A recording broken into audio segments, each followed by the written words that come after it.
ReZero, Starting Life in Another World from Zero, by TAPPEI NAGATSUKI.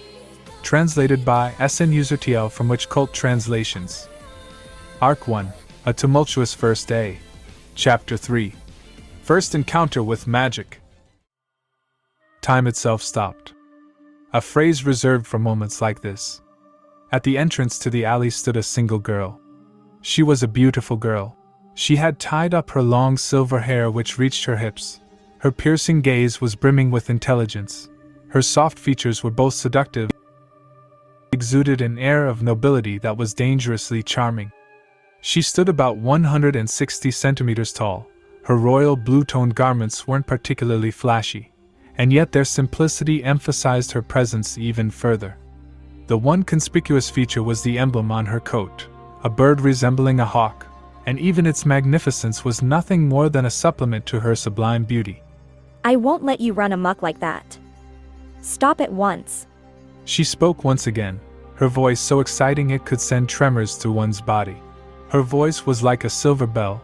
It was pleasant to the ears and her speech held such power it could shake one's heart. Subaru was overwhelmed, to the extent that he'd completely forgotten his predicament. He could only think of her. The bandits were no different. Faced with her animosity, their earlier vigor vanished. Even the man holding the knife turned pale as they retreated into the alley. Wait. Please wait. We don't really get it, but we'll let him go. So please forgive us. It's good to see you're so gracious. It's not too late, so return what you stole. It was our bad. What we stole.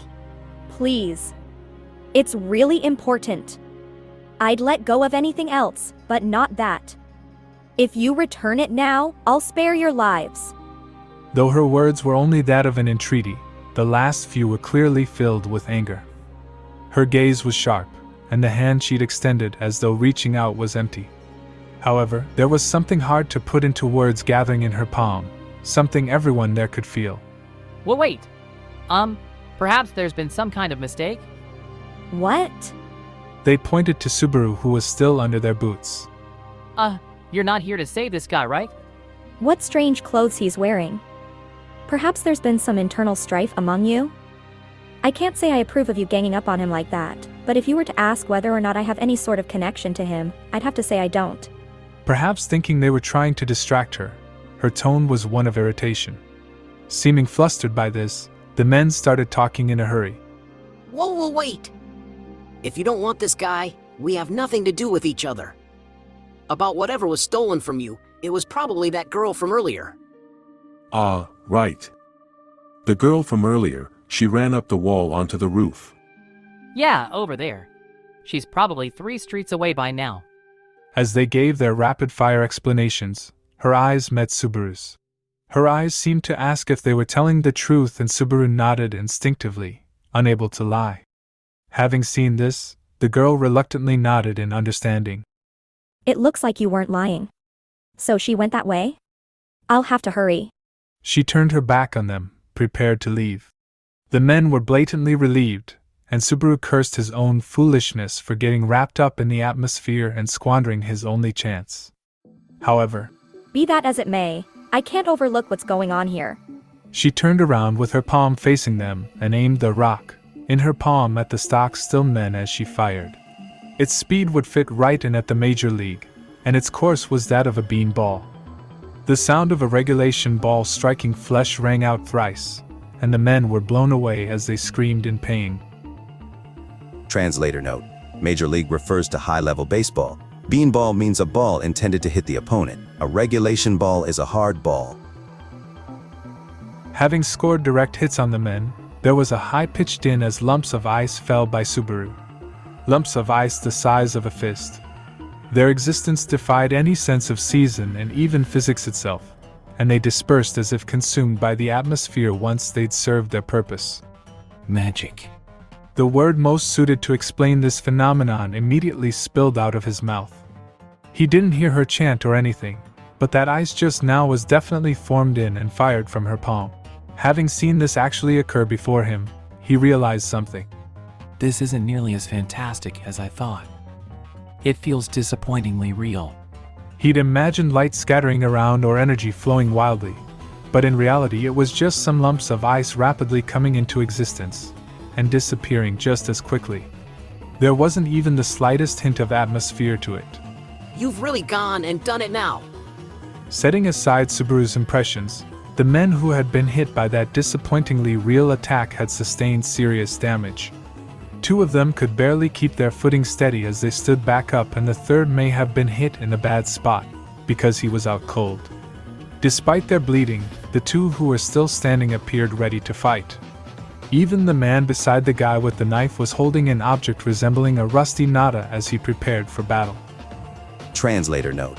Nata is a type of blade. I don't give a damn whether you're a mage or whatever. The 2 of us together are going to kill you. You think you can win against both of us? The man with the knife raised his voice in anger as he pressed down on his broken nose with his other hand, but the girl showed no signs of faltering. I suppose 2 on 1 might be unfair. Then 2 on 2 should be okay, right? Yet another voice filled the alley, androgynous and high-pitched, as though speaking for the girl. Subaru started looking around in surprise, and the men shared his reaction. They couldn't find anyone who might have spoken those words, not at the entrance, and of course not within the alley. The 3 of them were confused and bewildered, and as if to show off, the girl held out her hand. Her palm faced upward, and it floated above her white fingertips. It's kind of embarrassing to be looked at like that, It said as it bashfully groomed its face. It being a cat small enough to fit in a palm, standing upright. Its coat was gray and its ears were floppy. To Subaru it looked very much like an American shorthair. Well, setting aside its pink nose and the length of its tail. The sight of this bizarre cat-like being caused the man with the knife to tremble as he screamed. A spirit user! Correct. If you withdraw right now, I won't pursue you. Think fast. I don't have time for this.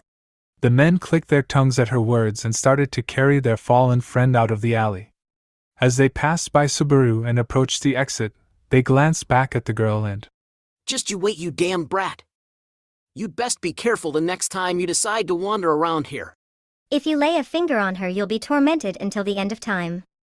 You'll be in the afterlife well before that, though. They desperately tried to make threats, but the reply was dismissive in tone, although its contents were rather severe. The cat in her palm behaved rather frivolously, but their faces turned paler than ever before as they silently fled out of the alley. Now that they were gone, only Subaru remained before her. Don't move. Forgetting the pain coursing through him, Subaru had tried to get up to thank her. But she stopped him in his tracks, her ice-cold voice devoid of any sentiment. Her eyes were filled with caution. Even having understood Subaru wasn't with them, she clearly didn't think of him as a good person. Despite this, he was enthralled by the beauty of her amethyst eyes. He wasn't used to dealing with beautiful women, so that alone caused him to turn red and avert his eyes.